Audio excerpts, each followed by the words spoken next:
Welcome to NAPABA Coffee House, presented by NAPABA, the National Asian Pacific American Bar Association, in collaboration with the Harvard Law School Center on the Legal Profession. My name is Genevieve Fantono. I'm in the Harvard Law School class of 2022, and I'm really delighted to be producing this project as part of my student fellowship with the Harvard Law School Center on the Legal Profession. In today's episode, episode 3, you will hear a conversation between our host, Lawrence Tu, and our guest, Marie O. Huber, who is the Chief Legal Officer at eBay. So a little bit about Larry and Marie. Our host, Larry Tu, retired from CBS Corporation in 2020.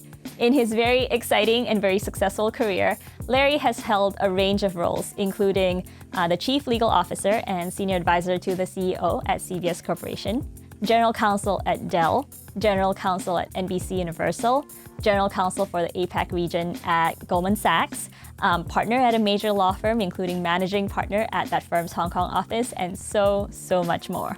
Meanwhile, today's guest, Marie O. Huber, is the Chief Legal Officer at eBay.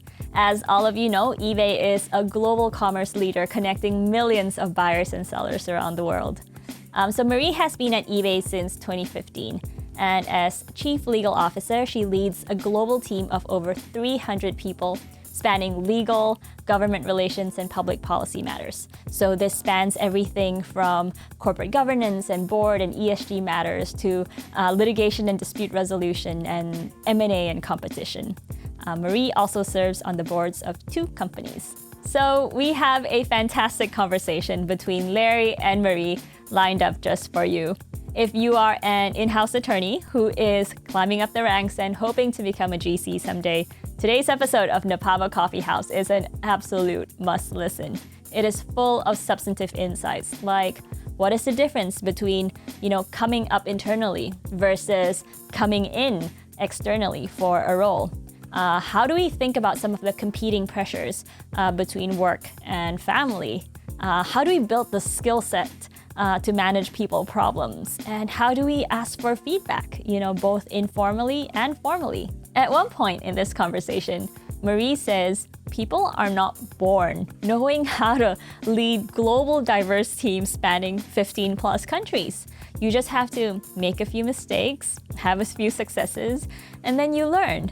And as a law student, as a very, very junior person who has had some small successes, but mostly just makes a ton of mistakes every single day, I really love the growth mindset and the actionable advice that you hear in this interview, especially the bit about asking for feedback. So in that spirit, if you have any feedback to give me, to Larry, or to the NAPABA Coffee House project, please leave a comment below. We'd really love to hear your thoughts. All right then, without any further ado, here is Larry and Marie.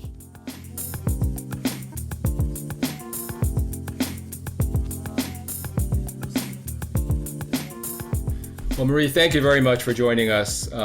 You are one of the highest profile Asian lawyers in the country, and we are so pleased that you are a guest on our coffee house session. So a big thank you for sharing your story and your journey with us. Thanks for having me. Let's start with a little bit of your personal history for the benefit of the audience. Where you grew up, where your parents are from, your early schooling, just a little bit of the color of your early history. Sure. I was born outside of DC, and my parents are immigrants from South Korea. And I mostly grew up in Milwaukee, Wisconsin. I went to a large public high school in the suburbs of Milwaukee, and I have to say there weren't very many Asian Americans or other people of color at my high school. How was the Korean food in your town? There wasn't a lot of Korean food there. If you wanted to get really good Korean food, you had to go to Chicago at the time. And so you grew up there and then went off to Yale College, right? Where you studied economics and also Right. spent some time at the London School of Economics. Now, was that, were you at that point destined to go get a PhD in economics and heading into academia, or did you have something else in mind at the time as you think back to where your head was at back in those college days? Yeah. And I wish I could say I had these grand plans and I knew exactly what I was going to do, but I didn't.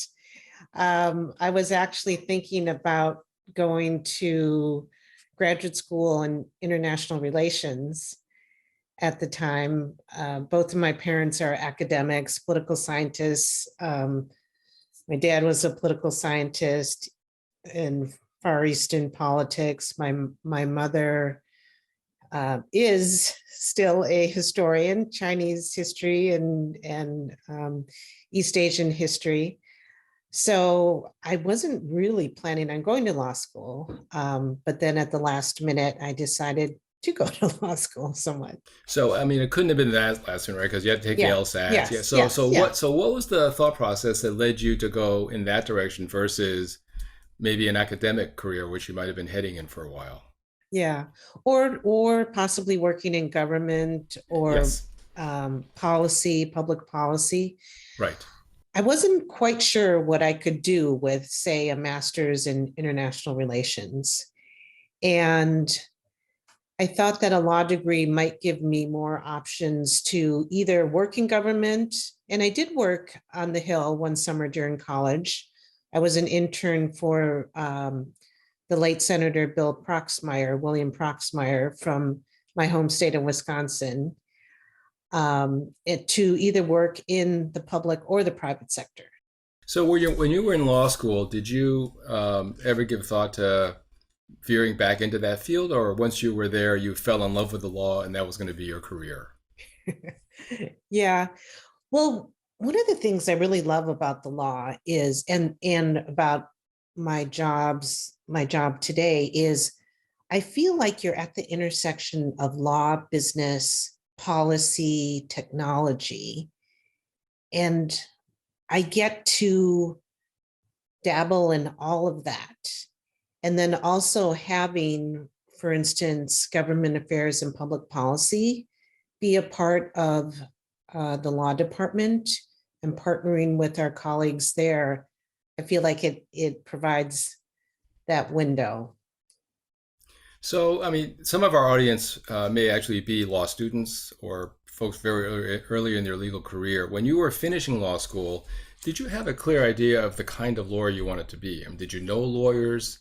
Did you grow up with lawyers who were family friends? Did you have a view about what field you would actually specialize in, or was it an open book? Yeah. I didn't grow up with lawyers. In fact, I grew up on college campuses because my parents were professors and administrators. And afterwards, once I started practicing law and I had friends who grew up in families of lawyers, I realized, like, oh, that must have made it easier for you to understand, like, just that whole language. And as a junior lawyer, I felt like it probably would have been pretty helpful to have parents or people that you could turn to, because my family was very much not business oriented, or we didn't have lawyers in the family. Now we do. My brother's a lawyer as well, but I didn't grow up around lawyers at all. Did your parents have any particular reaction to your choice of career? Were they all for it? Were they resistant? Were they trying to negotiate for a different outcome? No, well, maybe like a lot of us, I had somewhat traditional parents who didn't grow up here, and where education was supreme, and what you did. I mean, at least for them, education was more important than power or money, and so having my sister's a doctor and my brother's a lawyer and I'm a lawyer. So very much a family where they wanted and expected us to go to grad school. And we sort of joke around that you kind of had to get a degree that ended in a D, like PhD, MD, JD. And my husband's an MBA. And so he's like, oh, is that good enough? Does that count? Yeah, I don't think that counts. I don't see a D in that acronym. No. Yeah. So off to law firms for the first 4 or 5 years of your career after law school, East and West Coast, doing M&A work and securities work. Yeah. So tell us a little bit about that. I mean, that was that a choice you made to go into M&A? Was it influenced by something that you found interesting about it? Yeah, how did that focus occur? Yeah. Well, first of all, part of my reason for going to a big firm after law school was to help pay off my student loans, just being super practical about it. And then in terms of the field, I'd liked I liked business, or from the little I knew or what I was learning about it. And I liked the idea of doing deals and transactions and being able to learn about other companies, interact with different sorts of people, get to meet people. I found that exciting and stimulating. Hmm.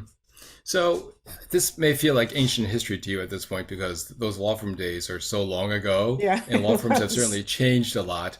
Yeah. But you know, if you could give advice to young lawyers just starting their careers in law firms, uh, would you say anything to them about how to make use of that time? I mean, you ended up obviously not staying in a firm, nor did I, and many of us did not. But many do and go on to have very successful careers in law firms. But regardless, most of us started there and got something out of that experience, which then launched us into other things down the road. Although law firm life in the early years isn't necessarily the easiest for young associates, would Mhm. you give any guidance to a young lawyer about how to make the most of that time? Yeah, I think it's so right to recognize that it may not be the easiest. Like my family talks about how they had to come rescue me before the holidays, or um, but really take advantage of that time if you have it. And as you said, people have wonderful lifelong careers in law firms. So to me, the best part about being in a law firm is you really get to immerse yourself in the law, in the legal field.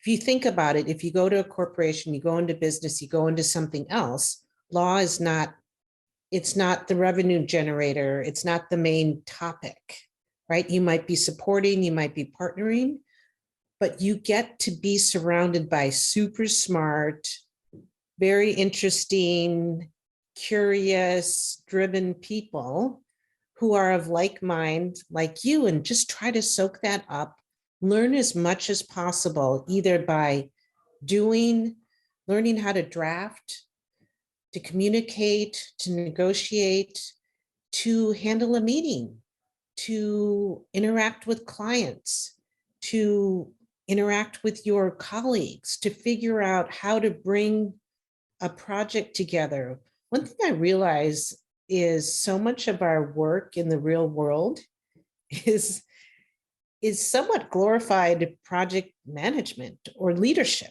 I mean, it gets to be leadership when you get more experienced and when you are at a certain position, but having that ability to walk down the hall and to get advice or just to kick around an issue with a colleague who's knowledgeable is just such a special and unique opportunity, and something that I still miss today, because when you're in-house, you are often alone in dealing with issues. And especially think about it, you could be in a small office, you could be in a different country. Even if you're, say, at headquarters and you're working in a big company, you might be the only person dealing with that specialty.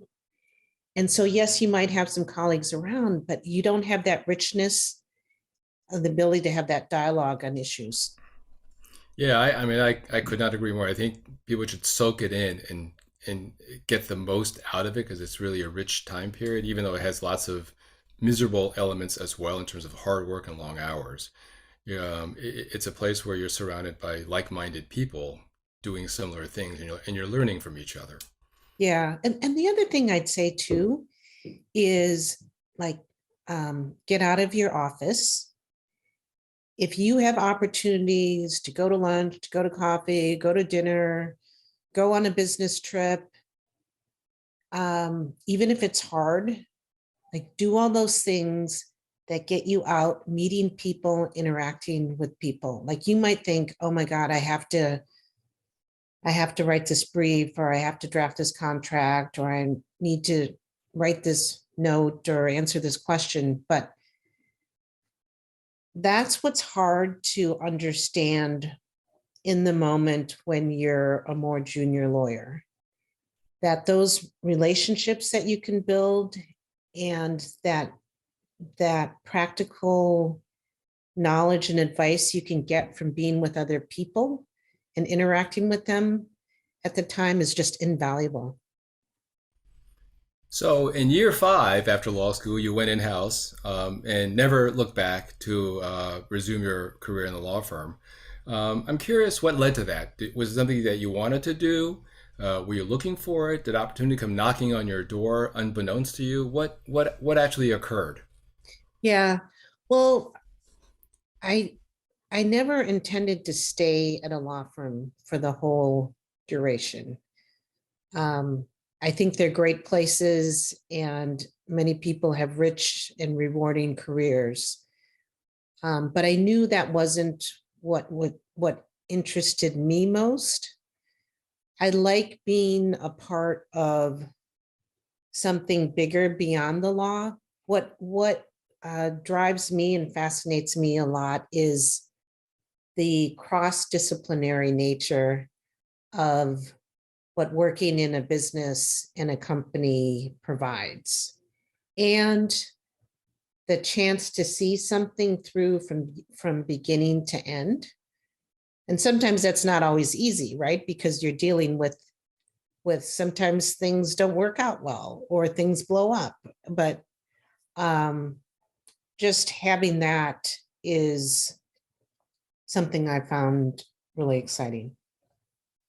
And so in terms of how I got that job, back in the days of print newspapers, there was a publication called The Recorder, and they had classifieds in the back. And there was an ad for a position at HP in Palo Alto. At the time, we were living in San Francisco. And so I just applied and interviewed, and yeah. Fascinating. How much was geography a factor? I mean, we all, as we navigate our careers, deal with family considerations, location, children in school, and so on. I mean, how did that factor into your decision about that job and the ones that followed? Yeah, well, so my husband and I had been doing long distance, New York, Chicago, Chicago, New York. We got married and then moved to San Francisco. And since that time, we've been fortunate. We've been in the Bay Area since then. And, but one thing I tell lawyers that I mentor is if you can be mobile and that will provide you with more opportunities.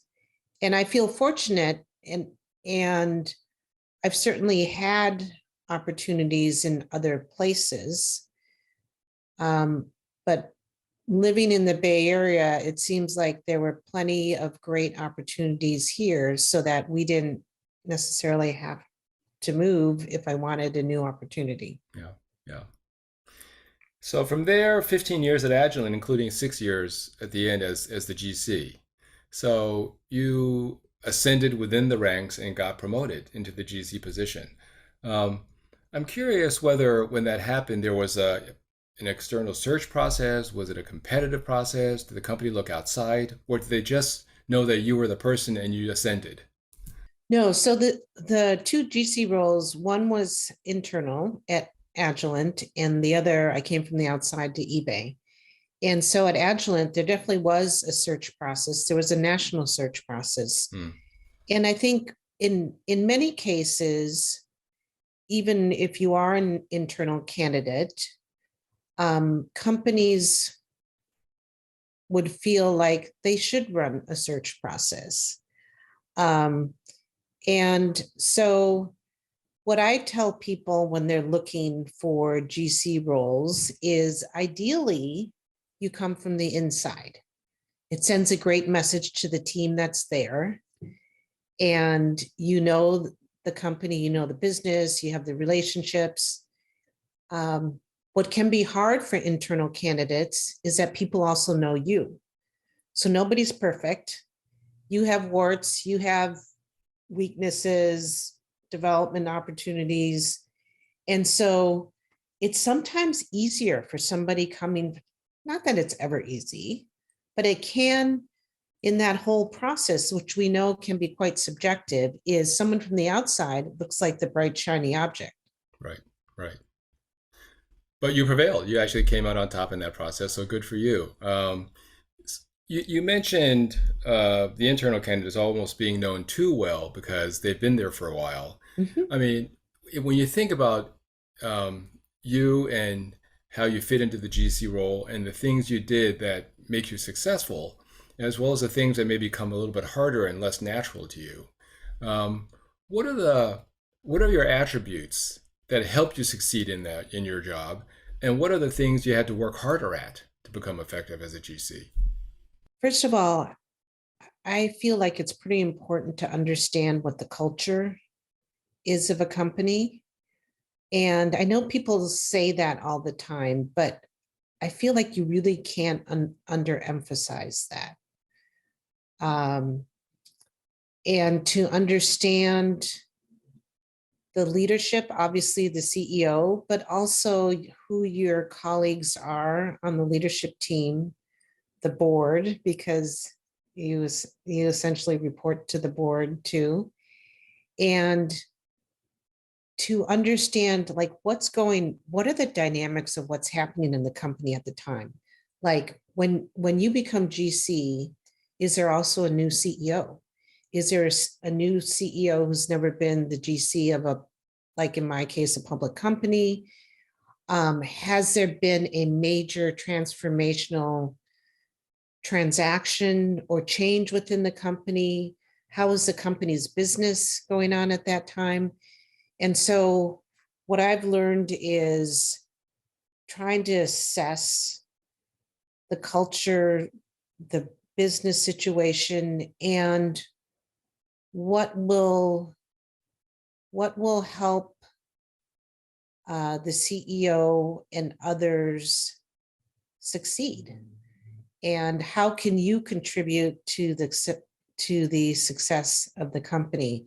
And believe me, I didn't always get it right. Like it was definitely plenty of learning along the way. And I would say really understanding and taking the time to build relationships and think about what's going on in that person's situation. Like, have they just moved for another company and they're new to the role and they're trying to figure out the business and the team and all that? And like, how can you help them be successful in their role? Well, you touch on a lot of things that are just sort of accumulated wisdom from years of doing this. I've got to believe that at the beginning of your career, when you first became GC for the first time, some of this might have been less obvious to you, right? And you sort of learned on the job. And so all of us will have stubbed our toes along the way and made mistakes as we learn some of these lessons, sometimes not so easily. Yeah, for sure, for sure. Yeah. And especially if you come up internally, you need to think very consciously about, they used to see you in a certain role.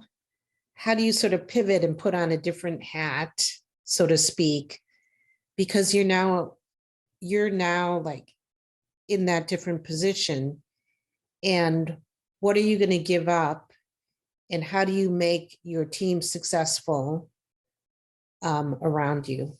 Yeah. Yep. So you then went off from there to your current role.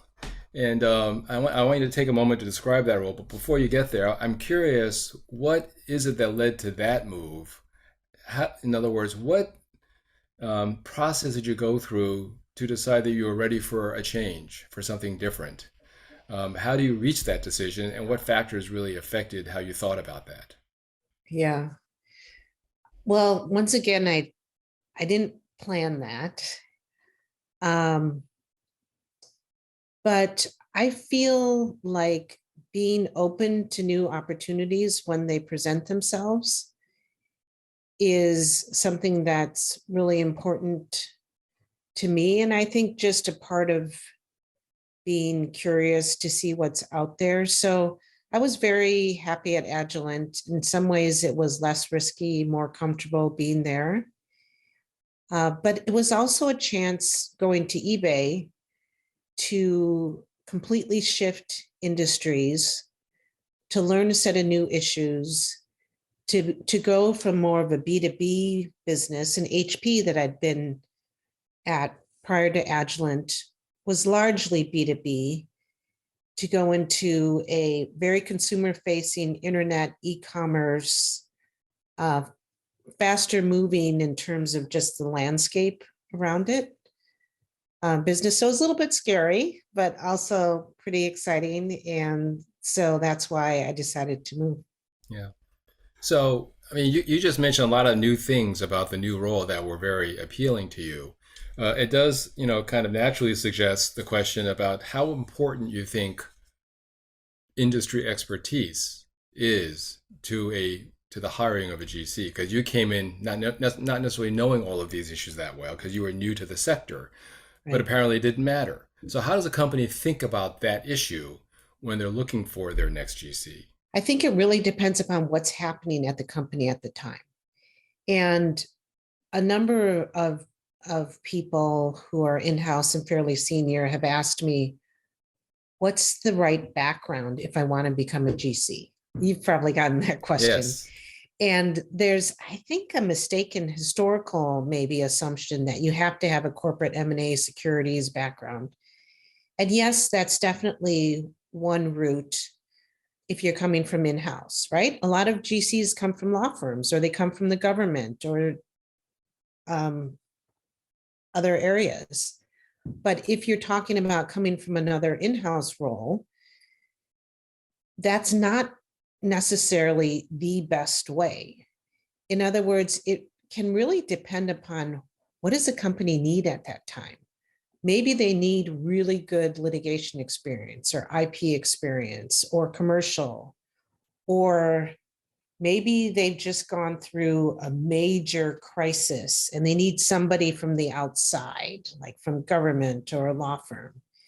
And so I think it just totally depends upon what's going on there, which is good, right? Because for all of you out there, you don't have to feel like, oh my God, I don't have the right background to become a GC.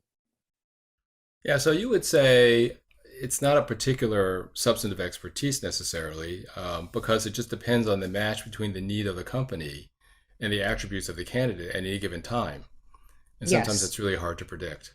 Yeah. And it's certainly helpful if you have a strong team to help you. And I certainly owe it all to my team, who's super knowledgeable and very business savvy and great at what they do, because they helped me tremendously. So let me turn to a discussion about the GC role and kind of your views on it. And I'll ask these questions not with maybe even this particular role in mind, but with any of the roles you've played during your career. So you can answer them generically or however you wish. I'd love to hear what it is you like the most about being GC, but also conversely, what do you like the least? What parts of the job do you really wish you didn't have, but of course come with the territory? Both sides of that coin. Yeah. I actually like the newness and the unpredictability of the issues that you face every day.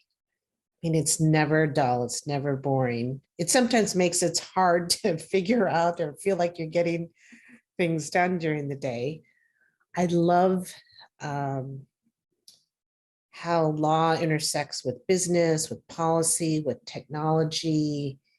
and thinking about innovation and new issues and how do you apply law to that, whether it's things like NFTs or digital assets or blockchain or just areas that didn't exist years ago, or certainly not when I started practicing, or how the concept of privacy has changed over the years. And so I love that part.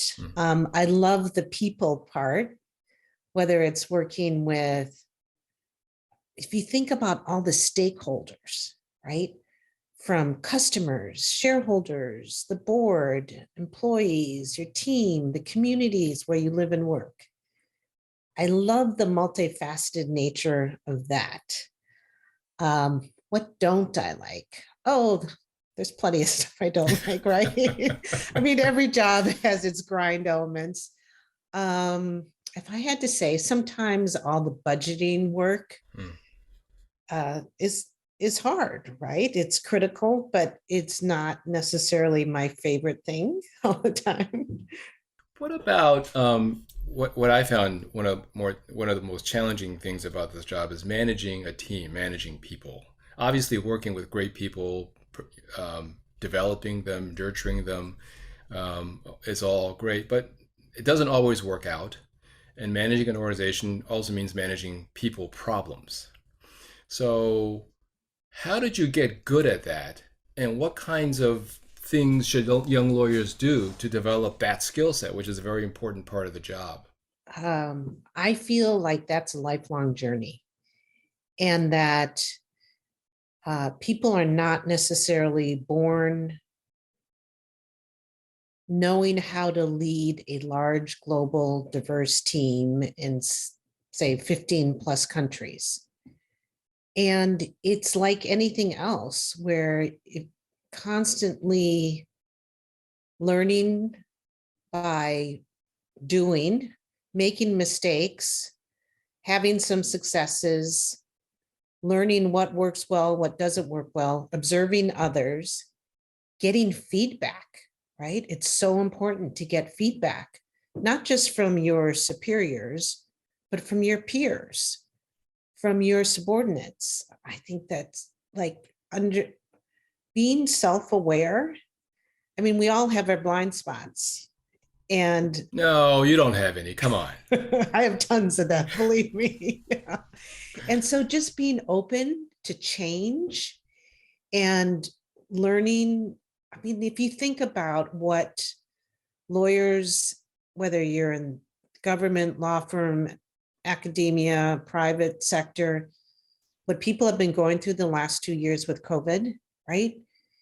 I don't care how great a leader you were before this, you've had to really think differently about how do I connect with, inspire, help people continue to learn and grow in very challenging circumstances. Yeah. So you mentioned the importance of getting feedback. So let's get really granular about that. Yeah. How do you actually do it? The you could be you as a GC. You could also be a mid-level associate, or it could be a deputy general counsel somewhere. How do people effectively get feedback, even though it may be hard to hear, as something they really need to hear to grow themselves? How do you actually do it practically? Yeah. So I think there's some formal and informal ways of doing that. Let's start with the formal. Formal could be doing something like asking for 360 feedback, where, and there are a number of tools and systems to do that. And I think the best way to do that is to have an independent party collecting that feedback and then providing it to you in a way where it's not attributed to anyone in particular, but that you get the benefit of that feedback. You can also, certainly depending upon where you work, your place of employment probably or hopefully has a system for you to get feedback from not just your superior, but possibly your peers. They might ask you to name people from whom your boss or somebody from the people team could solicit feedback from. Informally, I think it's always important, and sometimes people are more or less apt or willing to give feedback to you. And especially if there's somebody that you're close with or who's sort of like a work buddy to you, like you could say walking out of a meeting, hey, that was a little bit of a rough meeting. Like, what do you think? Or what do you think I or we could have done differently? And the more you can do that in the moment and really being open to that, I think the better off you'll be. As you said, it can be hard and sometimes really painful to get feedback, but it's actually a gift, even though it may not feel like it in the moment. But if you can actually receive it with an open mind, it'll benefit you, even if maybe you don't realize it right away. Well, I know sometimes I've gotten feedback which I initially rejected right off the bat as being completely wrong. And of course, then you realize it ain't so wrong, and you really have to digest it. I mean, can you think of any feedback you got that might have been uncomfortable for you, but actually made you better and more effective once you incorporated it? So when I first became GC, I was talking about how you have to shift out of your prior role and just learning to give up and to delegate more and to understand and empower your people to do the work, to figure out how to do things, and to realize that even if they're doing something with a different approach than you might take, that's okay. And maybe it's even better than what God forbid. God forbid. And it probably is better. Yeah.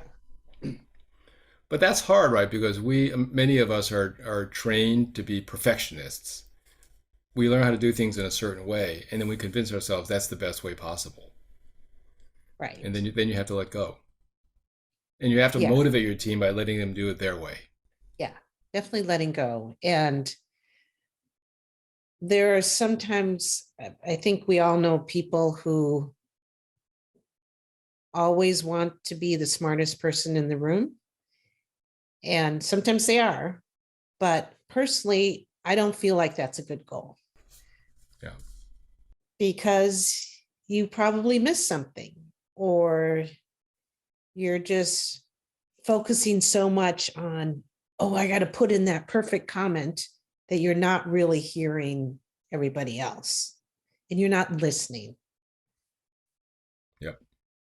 So let me ask you about the role of the GC vis-a-vis the other C-suite executives. Some people have the view that the GC role is actually unique in a corporation, because in addition to being one of the members of senior management who helps to shape decisions and strategy for the company, the GC also has this distinctive role in being almost a dual report to the board, having governance responsibilities, and often the GC is involved in overseeing both board and executive change in a way that other C-suite officials aren't. So what is your view about that? Is the GC role just distinct in a way that's unique compared to all of the other C-suite positions? So I do think that is an important distinction from other positions. Maybe the closest might be the CFO at times, or for instance, the head of internal audit, who reports directly to the audit committee. But as you noted, that the GC could be involved with board refreshment or changes, or potentially with leadership changes as well. And as you noted, it's not likely, maybe the head of the people team or HR might be involved with some of that. Right. but otherwise probably not most of the other C-suite positions.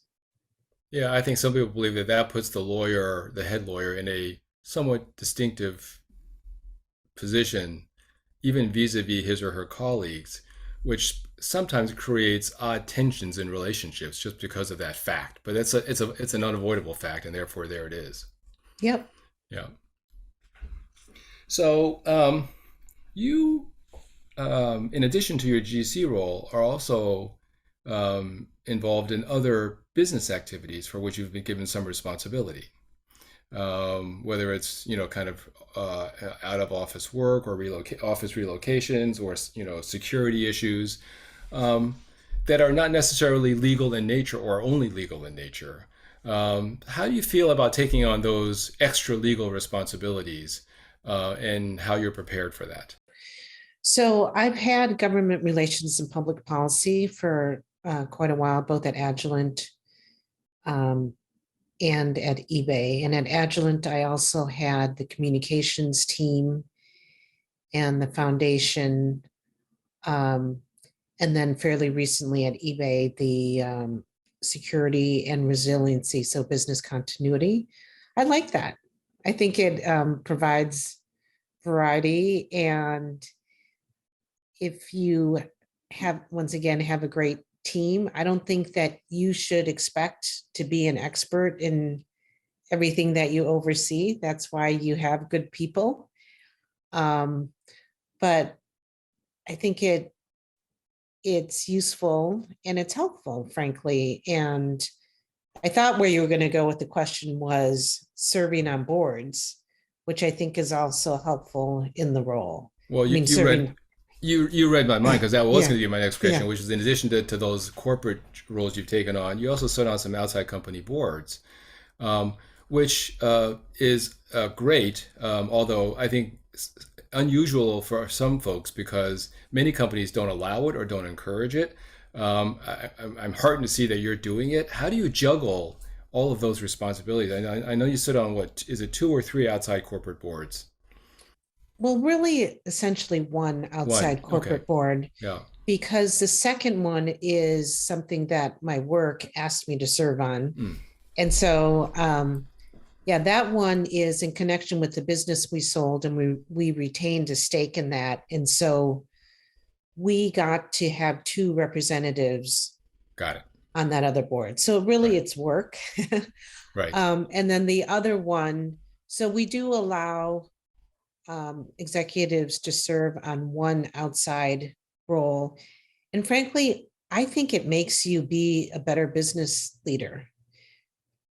Because for one thing, speaking of boards, it's really useful to see what it's like sitting on the other side of the table. I mean, Well, as in fact, I was going to ask you, what yeah, insights have you gained from being a board member as opposed to a GC of a company which is responding to the board? yeah.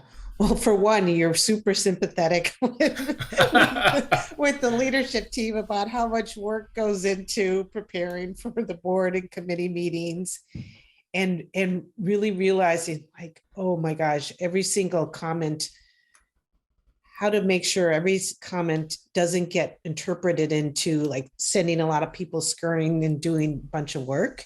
Right.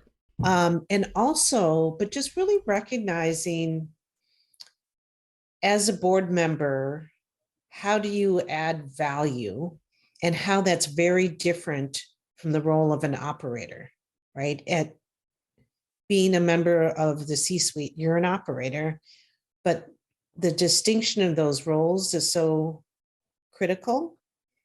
And just trying to understand and sort of really pull up and just focus on adding value from the broader strategic and external landscape. And then on the flip side, what that helps me and others on the executive leadership team do is to understand, okay, what would be most helpful to the board, and how do you present that in a way that's very easily and quickly digestible for board members who don't who don't live and work and think about these issues 24/7, like when you work at a company. Well, it sounds like it's a win-win for both of those vantage points. Yeah, For you to serve on a board. You see it from both perspectives and improves, I think, both roles, which is, I think, a great outcome. yeah. And I'm a firm believer in constantly learning about new issues, even if it's not directly relevant to your specific job or work at the time, because what it does is it helps you think and see how different people in various industries approach problems and how they it's sort of strange how it can really help you think about it, even if it's not directly applicable. No, I totally agree. Well, we are just about out of time. So I'm going to ask you one parting question, which is this. I mean, you are extremely accomplished, probably unbelievably busy, juggling a zillion things at the same time all the time. So if and when you do get free time, what is it you run to do? What is it you miss that you go to when you have a free moment, a free day, a free week, a free month to go pursue something else? Yeah. So apart from my family, which is number one, and actually that's one thing I want to emphasize is my life is not my work. My life is first and foremost my family. And I hope that most people emphasize that as well. But apart from that and spending time with family and friends, my husband and I love to cycle. So cycling in the hills in the Bay Area, getting up to Skyline, going on cycling trips if we're so lucky in Europe. I'm trying to learn Korean. Wow. I'm trying to learn how to do ink and watercolor drawing very badly and slowly. And yeah, so there's a lot of things I'd love to do if I can. So, Marie, you mentioned the importance of family, which I think is absolutely true. You are an incredibly successful and accomplished corporate executive, general counsel. You also have a family and you've raised children. None of that could have been easy. So, what advice do you have for younger lawyers just beginning their careers, maybe thinking about starting a family, and how to deal with the competing demands on their time, personal, family, and professional? Yeah, so that's a great question. And first of all, I want to encourage whether it's women or men, because men care about this just as much as women do. But obviously, sometimes the natural burden can fall more on women. And our society tends to place more of it on women too, is I would really say, even if you have to pull back a little or you choose to pull back a little, like stay in the game. My personal view, it's harder if you step out, and it might be a little bit harder, like to get back on the same track financially to that same level. So that's one thing. But putting that aside, is I think it's a matter, it's a deeply personal question, right? In terms of timing and what you choose to do and how you prioritize. And there are trade-offs. I also feel like your career can kind of go in waves where sometimes you might focus more on your work, and sometimes you might focus a little bit more on family, and that's okay. Because think about your career as a really long-term thing. And what you do like 1 month, 2 months, 1 year, 2 years, I mean, whatever, isn't going to dictate like the arc of your life. And so maybe give yourself a little bit of a break if you're not always going 120%, for instance, on your career. And then also, if you're fortunate enough like take advantage of, if you happen to have a great partner or family support or friends around you, take advantage of that help and support.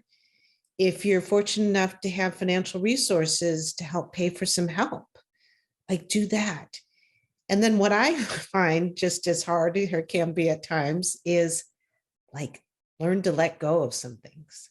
So in my family, like the cute little notes your kids write about what they're thankful for, we still have one on our microwave. When my son was 9, he wrote, "I'm thankful for primos from dad," meaning, and primos was our name for like special Sunday dinners. And like you could say, "Oh, I'm not making the primos," but they know that I do other things and that their dad is the one who's the great cook. Or I never was the one who made like homemade dishes and brought it to my kids' school.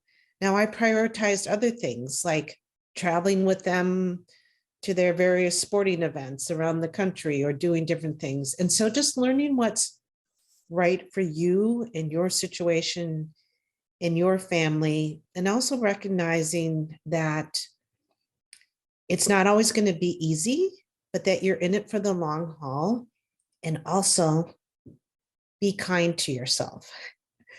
Like cut yourself a little bit of slack and recognize that even if you make some mistakes or it's tough, but it's really rewarding, and to make sure that your work just doesn't all consume you, that your life and having that sort of interwoven fabric is going to make you a much better human being, and also probably a better and more productive employee and lawyer. So, Marie, let me ask one follow-up, which is, from your vantage point, do you think that the law profession, do you think that corporate America over time has gotten better at accommodating this set of issues? Or do you think we've made not enough progress? I think we made some progress, but it's been slow, especially in the US compared to other countries. It's been slow, like in terms of things like paid family leave and all that. I think we have a long ways to go. And we as leaders and people in positions of power can really help. And it's even just little things like talking about your families or talking about your family responsibilities or asking your team members about their families or how they're doing. I mean, assuming they want to talk about it, so that it gets more integrated into who people are, meaning that they can bring their whole selves to work. Well, Marie, thank you so much for your time. This has been great for me and for our audience to hear about your story and about your insights. So thank you so much for sharing them with us. Oh, thank you for having me. It's been a pleasure.